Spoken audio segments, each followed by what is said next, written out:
In this short video we're going to be talking to you about what we've done with some JISC funded money in our student experience traffic lighting project. For us there were two things going on with this particular project. One was working with service design techniques, which we have used previously as part of our Derby project where we reviewed the experience of student transition.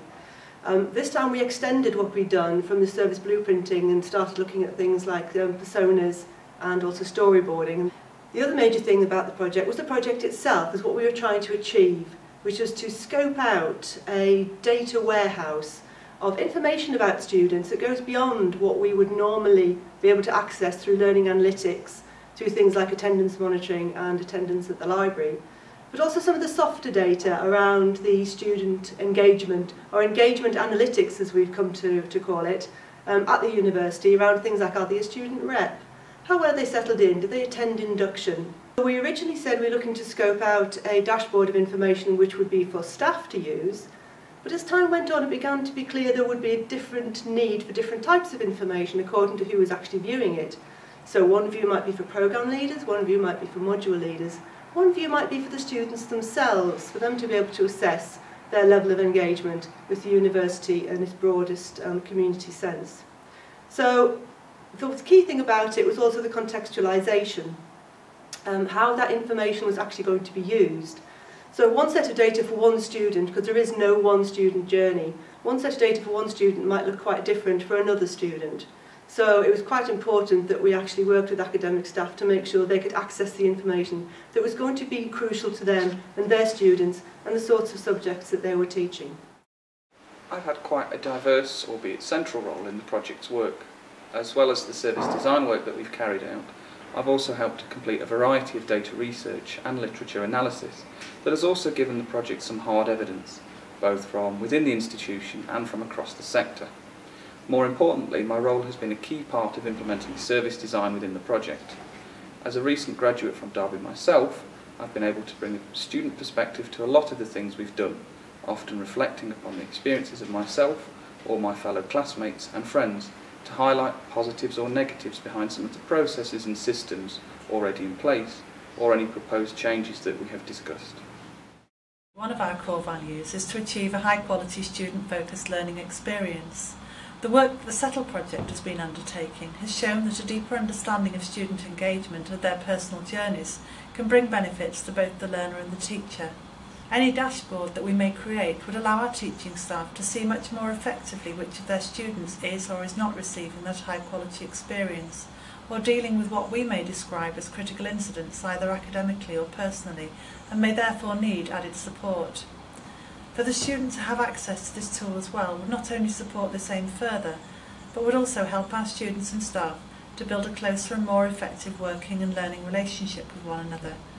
I think that the Settle project's work as a whole embodies what we want to achieve from our core values here at the University of Derby. The Project Steering Committee, which I chair, helps to guide the work and progress that we're undertaking. The committee is made up of colleagues which represent a number of different teams and departments, each bringing their own perspective to the table when we have certain issues to discuss. In my role as the Dean of one of our faculties, I'm also in a strong position to promote the project and its possible benefits within the university community. Not only do I have day-to-day contact with academic teaching staff, who will be the end users of a student dashboard this project is scoping out, but I also regularly meet with the university's executive, who guide change within our institution. Ultimately, I think the governance of our project is structured in a way to ensure that our work gets the best input from staff and creates the maximum impact to help improve the student experience. I think there are 3 or 4 main impacts that the Settle project has had for us. The first, I have to say, would be deepening the understanding that we have as a university about the whole subject matter of student engagement in all its different facets, really.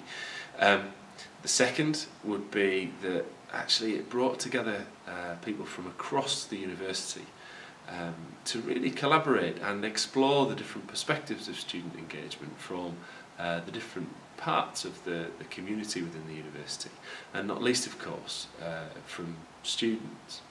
The third, I feel, is that for us at the University of Derby, with some previous use of service design in our Derby project, It's further consolidated our work using service design and service design techniques to really think about the way in which we organise and deliver support for students. For me, what's most important, not just the impacts that we've had through the project, is about what we will go on to do as a result of the Settle project.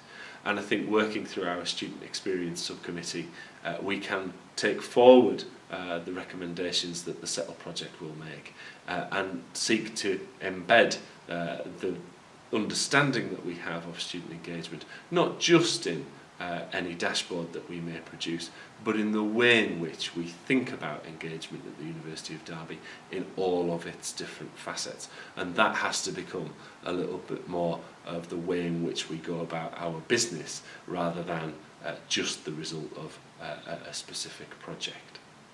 Throughout the project, we had a lot of conversations with regards to who would be the end user of this particular product, and there has been a lot of conversation whether it is purely for academic purposes or administrative purposes, or indeed students would have to have access to this particular tool.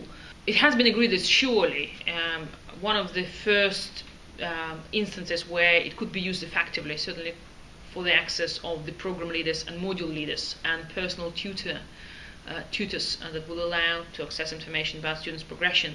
And it is important to have those conversations with the end users of this particular product, because of course they allow to express their own ideas with regards to the functionality of the end product, what they would like to see, how it should be designed, how it might look, what are the key pieces of information that anybody would like to find there. And it is quite a helpful debate, but even within the academic community, we cannot agree on a range of key performance indicators, a broad range. Everybody is agreeing about the attendance and grades and so on and so forth, but when you start looking at the broader range of indicators, for example, like volunteering, participation in clubs, social activities, and so on and so forth, there is a variations of ideas. And I think it is very specific to any particular university or institution that try to adopt this particular type of approach in addressing or enhancing the issue of the student progression and performance. The benefit of the project has been the degree to which it's brought together academics from across the university, especially from disciplines where the staff wouldn't necessarily have normally come into contact with each other.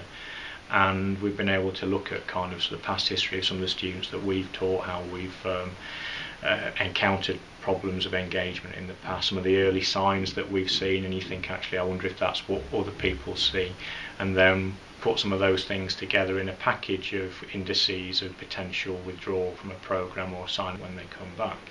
And then on top of that, I think because we've been looking at the joint honours experience in particular, it's that whole problem of who takes responsibility for a joint honours student. How do we know the picture in the round? Because you only know the student that is or isn't coming to your module, or is or isn't engaging with your programme. Having said that, any benefit that comes for looking after a joint honours student is undoubtedly going to be a benefit for single honours students as well, in terms of improving the way in which our university systems talk to each other.